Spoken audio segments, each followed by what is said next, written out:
fine as long as I don't have to sneeze or cough or pick up anything heavier than my arm. I'm fine. How are your ribs, Sue? My ribs are better than yours. I'm very fortunate that I'm not having severe problems with them. Of course, you know, you move a certain way and it lets you know. Yeah, that's kind of the way mine are. Yeah, and it's certain things that you can't do with, well, mine's on my left side, certain things you can't do with your left arm you're used to doing. Yeah. Hi, Sylvia. Hello. I've lost my picture of everybody. I Oh. may have to go out and come back in again. How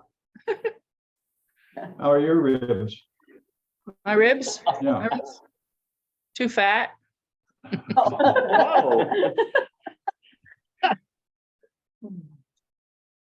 Well, I can hear you, but I've gone back to my email and I'm still hearing you. Okay, I'm going out. Maybe see what happens here. Well, it's looked a little brisk there around Indianapolis lately.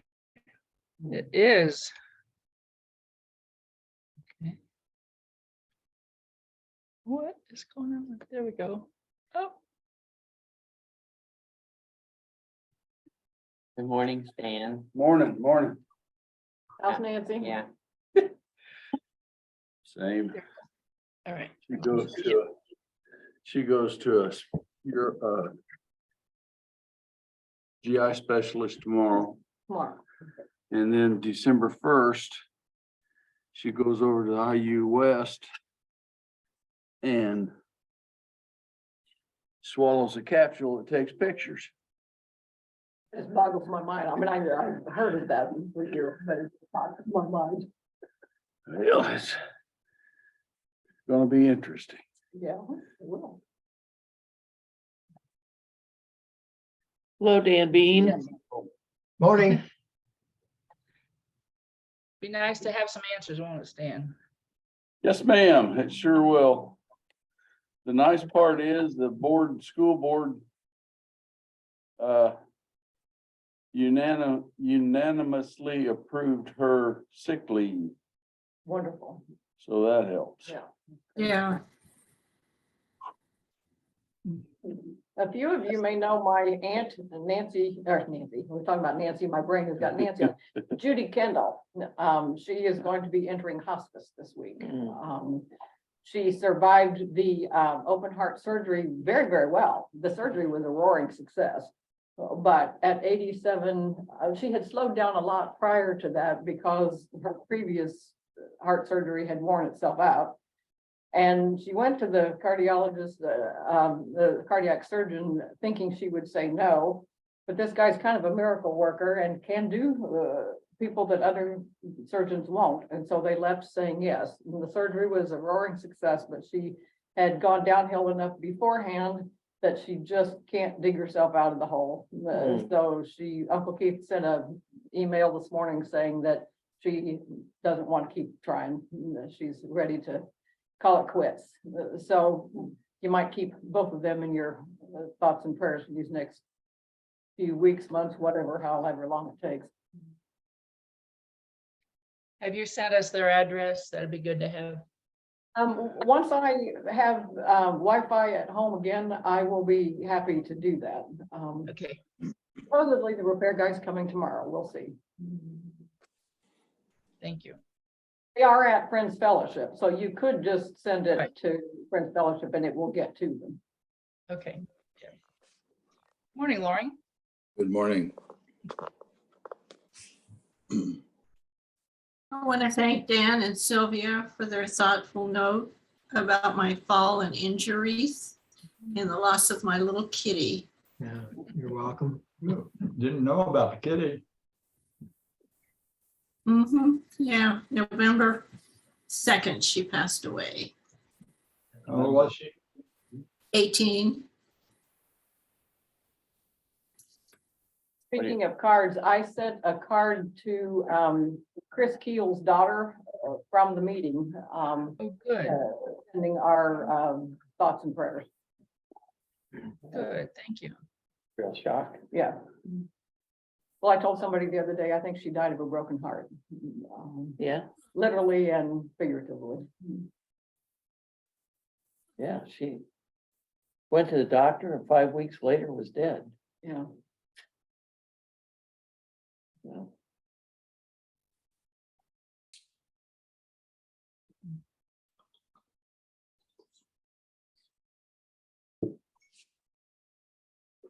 Is Chip in the building? I'm in the building. Okay. We didn't talk about who's going to give a report today. I hope it's you. I already told everybody I was just so impressed with how long he's studied Quakers, and I'm sure he knows more about it than I do. Our visit with Jonathan. Yeah, you can give a combined report. How's that? A dialogue report, okay. Yeah. Jonathan won't be here today, he said, because he's, as I recall, he's traveling. So,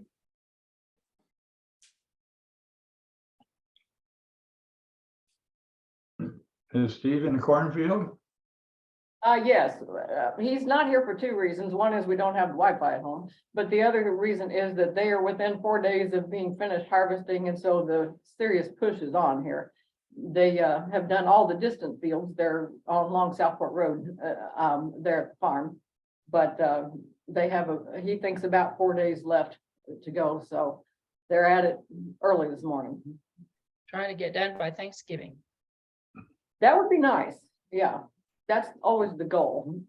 Sometimes they meet it and sometimes they don't. Last year it was December 14th, so weather permitting, they will be done way before that this time. Thank goodness. So last week's snow got off enough to not impact what they're trying to do. Yeah, it didn't slow them down too much. There was one day when they, well, the day it snowed, they couldn't do it. Then the next day there was enough snow on the corn that they had to wait. But then after that, they were back at it again. And it goes a lot quicker now because they're hauling it to the grain bins on the farm rather than having to haul it to the elevator at Beach Grove. So things are moving along. yeah, if you wanted corn knee high by the 4th of July and you wanted it all harvested before Thanksgiving. That's exactly right. Have these little goals in mind every year. I always find the end of harvest sort of risky. This year, we're down to 10 acres to go, and the combine just stopped, and it wouldn't go forward, and it wouldn't go backwards, and it took them 2 days to figure out how to make the thing go again. Oh, wow. Just to finish the 10 acres. So Oh, wow. we can't count on being done till it's done. That's exactly right. Well, and I think in some ways this is a more dangerous time than some too, because the end is so close that you're pushing really hard and it can, you can make mistakes when you're trying really hard. So on the other hand, they're hauling to home instead of through the city. So that reduces those risks.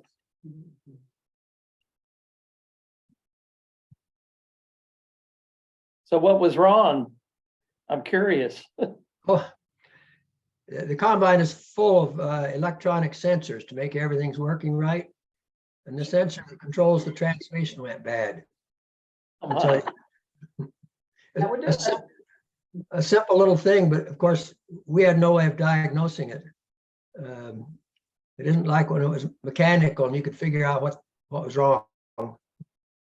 How far That's- away are the people who can do that sort of stuff for you? Oh, about 6 miles. Well, that's not bad. Okay. We've got a dealer 6 miles east of us and another one 6 miles west. So we're in pretty good shape. It's a lot handier than us. Ours have to come about 40 miles to get here. Do they have the replacement sensor to put in? No, they had to order that one. That's been my experience with motorhomes with all of these sensors. The equipment is mechanically just fine. It's the stupid sensors that are going bad.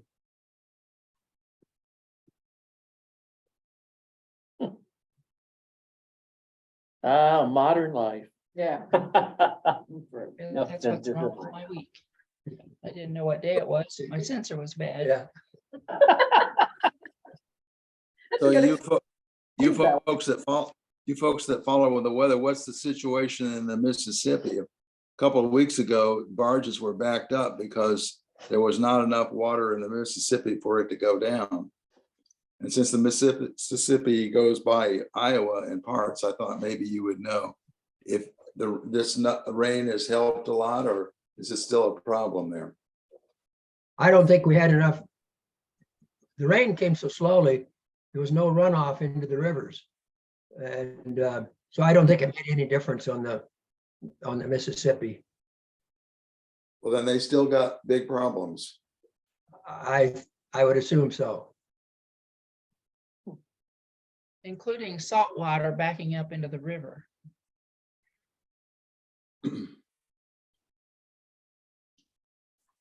Well, the global climate change is going to affect farmers and everybody else.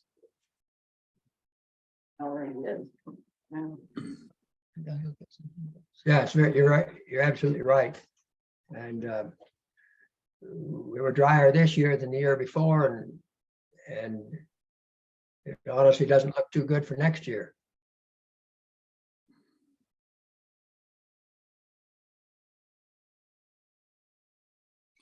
I was watching how farms work on YouTube a little bit last evening. It's in Iowa. And they were about to finish up their corn harvest and said they had their best harvest ever this year, averaging 218 bushels an acre across all their farms. We've had some really, really good yields too. Our yields were not that high. In your corn patch. Yeah, for the in your volunteer prairie. corn that sprung up in the woods. Well, ours weren't they? They were good. They were, and after all the complaining we did about not having enough rain. I was gonna Yeah, say, that's it's pretty high nice and praise cool. to say, you know, for an Iowa farmer to say, well, they were good. You know, that no enthusiasm to that voice. That's about as good as it gets, right? Well, they were good. I'm trying to be humble. Yeah, well, that's the Midwest way, isn't it? You don't want to get too enthusiastic because you might get slapped down the next time. Yeah, His grandchildren told him they weren't gonna listen to him anymore if he complains about not having enough rain 2 years in a row and then has almost record yields. When I was out in Portland, we went to a nice restaurant and the way the server goes, so how was it? I go, it was good. Or I said, it was fine.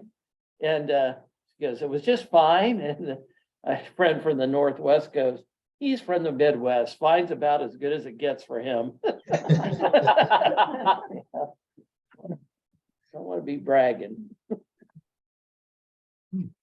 So are there joys or concerns to share this morning?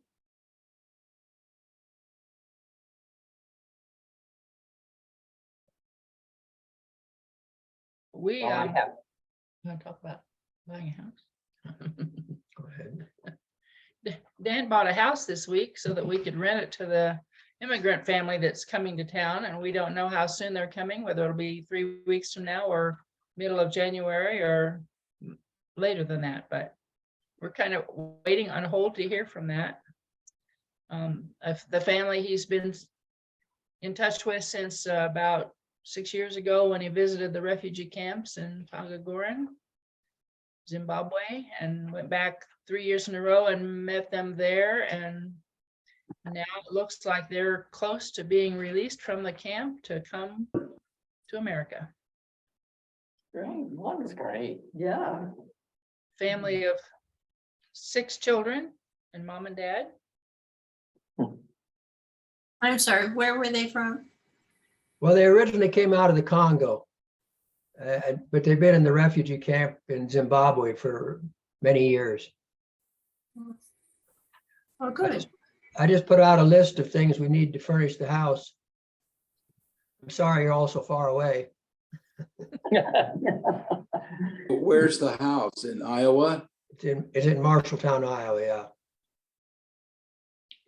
Well, they said I was the only person they knew in the USA and they wanted to come to where I was.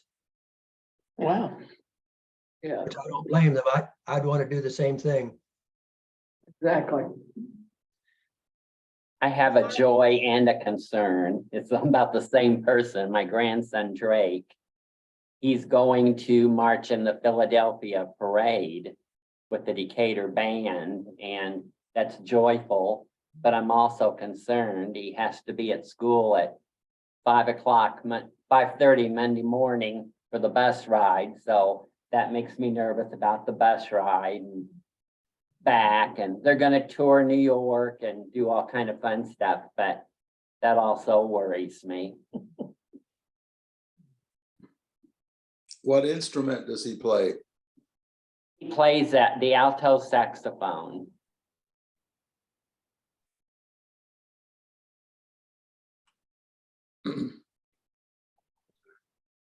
Well, I had a nice break from caregiving for almost 2 weeks because I went to Portland for a week and then Nancy, the day I was to get back, she went to Missouri with Lisa and Laura and Michael. They kidnapped her and they just got back Friday, but it was a real nice break. And I got to clean house, which drives Nancy crazy. She can't do it, but she doesn't like anybody else doing it. So I got it all ready because everybody's coming for Thanksgiving, but she had a good time and they treated her very well to have their mama with them. I think they're starting to count down stuff like that. So it's like the physical therapist is not coming back anymore because there's nothing more he can do. And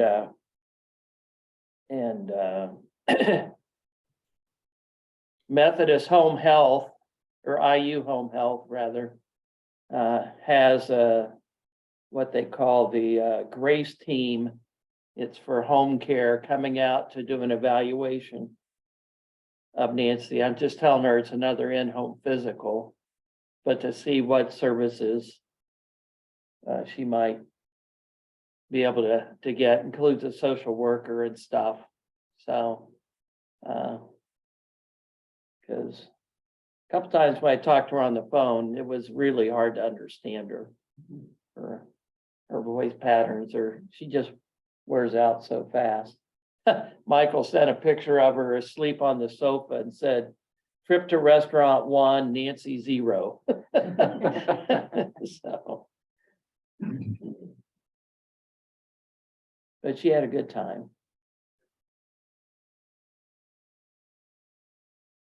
I've had a couple of opportunities this week to hang out with my niece Jennifer and her 2 older kids. Maggie is the one who's in the hospital. And I took Lucy, Maggie's older sister, shopping the other day for snow pants. These poor kids are absolutely freezing to death up here. And so we went shopping, and then yesterday we did some stuff together. And it's just been so much fun to be able to spend time with them like I had hoped I would be able to with them here. But because we have to be so careful about germs and things, I haven't gotten to spend much time with them. So it was really a lot of fun to just hang out yesterday.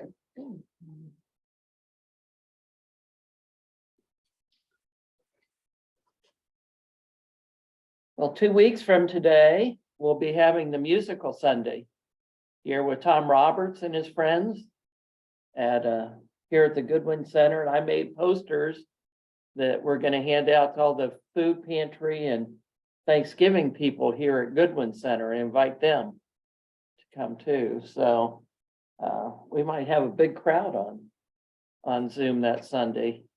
So anybody who can make it in person, I think the help would be appreciated to set up this room with chairs and stuff for people to come in.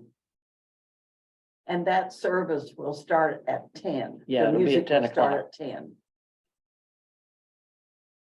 So I'll send the announcement out, of course, about that. The Zoom link will be the same, but the time will change.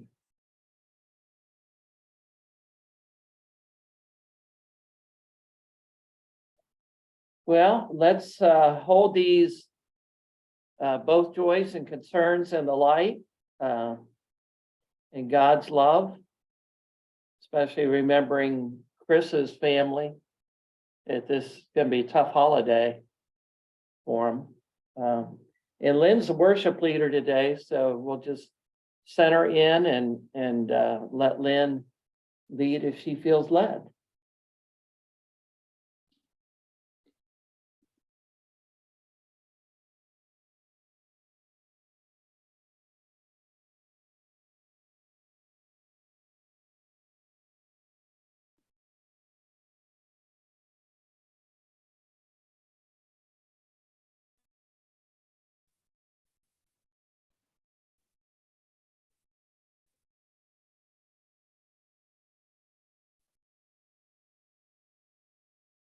Well, the hymns I'm going to play today are obviously about Thanksgiving. I attempted to send you an email with the page numbers, and that's when I discovered the Wi-Fi wasn't working. If you have your Sing Joyfully hymn book with you, they start around page 590. And in Worship and Song, they start around page 45. I would encourage you this week to look them up and read the words. But many of the tunes are familiar, but the words are different. And it's really beautiful poetry. Brent's always talking to us about the beauty of poetry that he enjoys. And a lot of these words, I think, would fit into that category. So I would encourage you during the week to look them up. You've got hymn books here if you want to follow along. The words to one of the hymns I think are particularly important. It's called "In Thanksgiving, Let Us Praise Him." From the first bright light of morning to the last warm glow of dusk, each breath we take is sacred, for it is God's gift to us. In the season of our plenty, in the season of our need, we find His grace sufficient. We find His love complete. Safe within His hand that guides us, hidden in His healing wings, day by day His love provides us every good and perfect thing. In thanksgiving, let us praise Him. In thanksgiving, let us sing songs of praise and adoration to our gracious Lord and King.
We'll continue our period of unprogrammed worship, those who need to leave. God's blessings on you this week. We will have monthly meeting at 10:35 if you can rejoin. So have a blessed Thanksgiving week.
I appreciated the hymns of Thanksgiving and sitting with memories of Thanksgiving and feeling quite blessed. And also feeling the irony of sitting in the community center surrounded by all this food is going to people who are not as blessed as I am.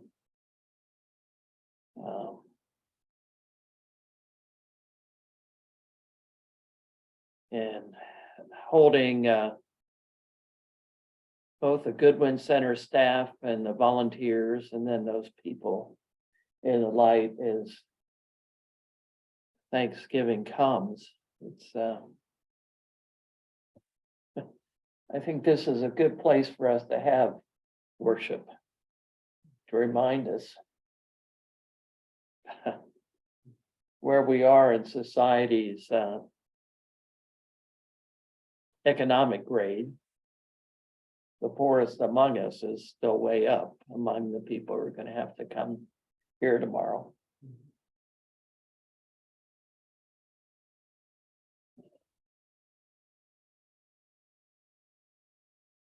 It's just been a moving morning.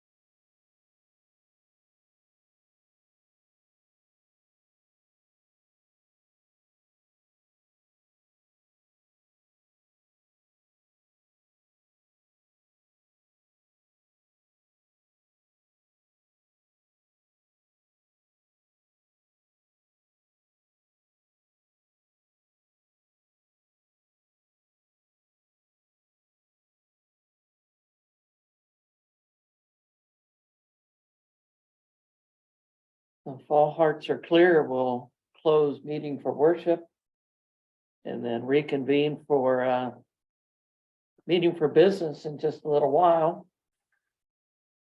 Hope to see you then, Sue. Bye, Sue. Bye, Sue. Everyone, have a good Thanksgiving. You too. I'm gonna